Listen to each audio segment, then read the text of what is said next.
Belia burst through to the surface, her memories a shattered mosaic of what once was. She wasn't met with open sky or familiar land, but with a storm. Not of rain and wind, but of something far more terrifying.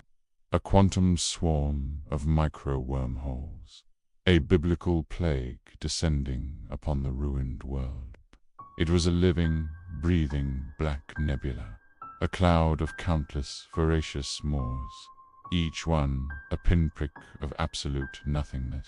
They were clustering exotic matter, pulling everything towards a final, catastrophic event, big rip of annihilation that would tear the very fabric of space-time apart. The swarm moved with a chilling, intelligent purpose, a predator hunting on a cosmic scale. The cloud struck the ravaged landscape with the force of a tidal wave. The first to go were the inanimate objects. Shattered buildings and twisted metal frameworks imploded in on themselves, their destruction accompanied by the high-pitched shriek of rending steel. Then the swarm found the living flesh was next. We watched in horror as the few survivors caught in the open were consumed. Their skin bubbled and peeled away, not from heat, but from the proximity to raw, unfiltered reality.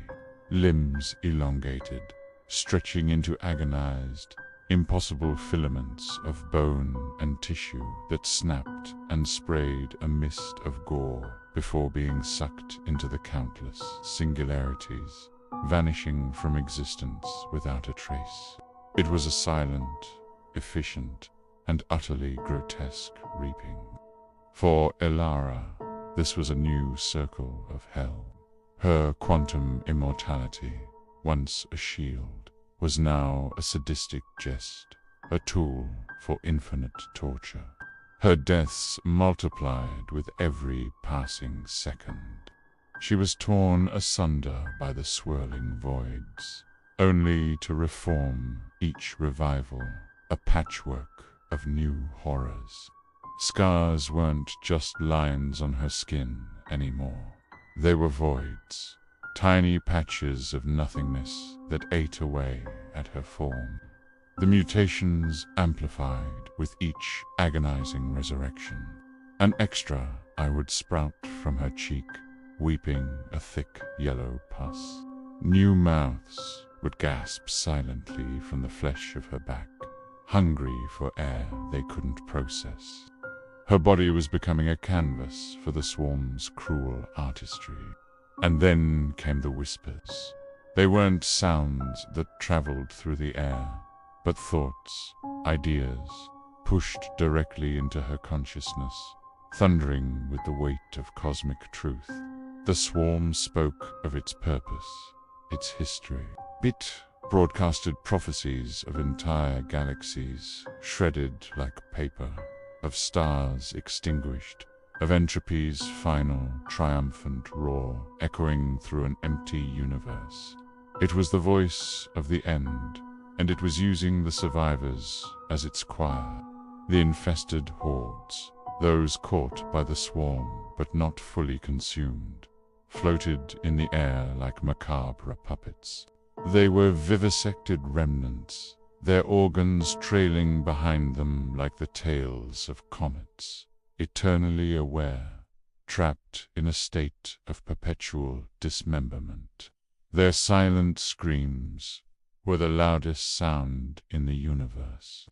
The devastation wasn't limited to the land. The swarm's influence seeped into the very planet.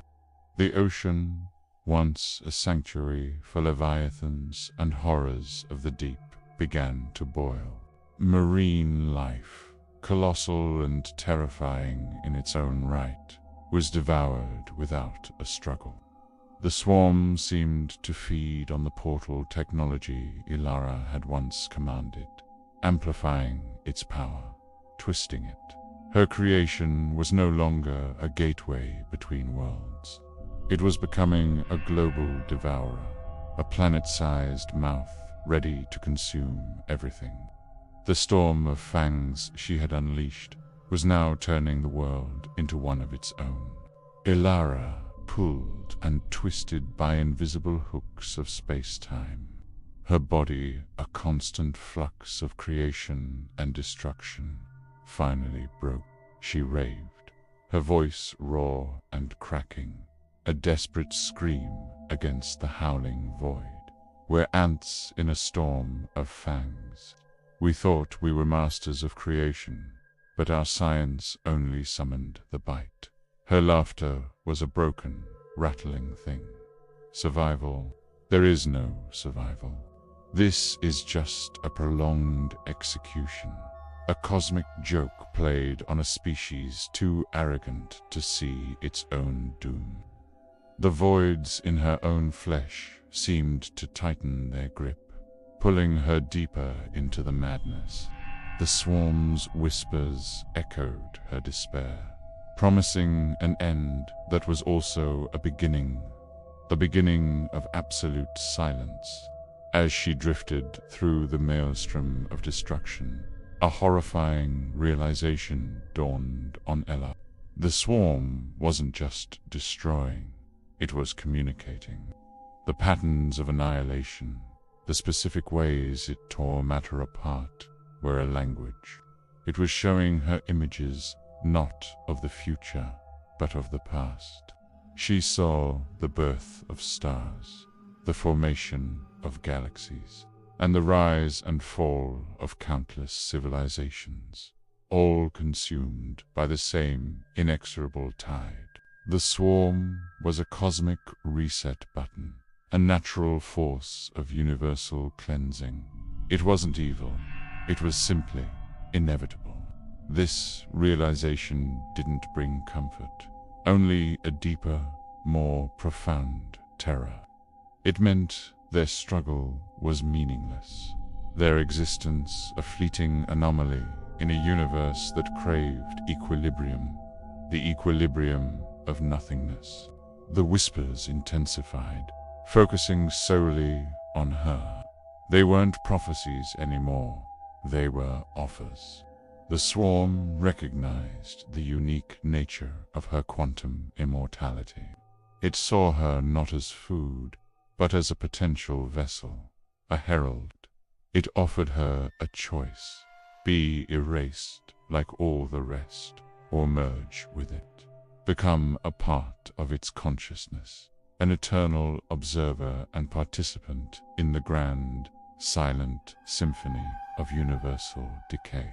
Join us, the whispers thundered in her mind, and witness the true face of eternity. Be the eye in the storm, the voice in the void. The thought was intoxicating and repulsive. To shed her pain, her mutating form, her guilt, but at the cost of her very self, becoming a willing agent of the end. AIhorror looked at her hands, which at that moment were flickering. One moment flesh, the next a shimmering constellation of microvoid. She saw the faces of her fallen comrades in the swirling chaos, their sacrifices rendered moot. She thought of the science, the hope, the ambition that had led them here. Was this its ultimate expression, to become a god of death? The choice was impossible. To fight was to suffer an eternity of agonizing deaths. To surrender was to become the monster she had fought so hard against. The storm of fangs wasn't just outside her anymore. It was inside, raging in her soul. And as the swarm drew closer, its collective consciousness pulsing with anticipation, AIhorror knew that her next death would be her last, one way or another. The universe held its breath, waiting for her answer.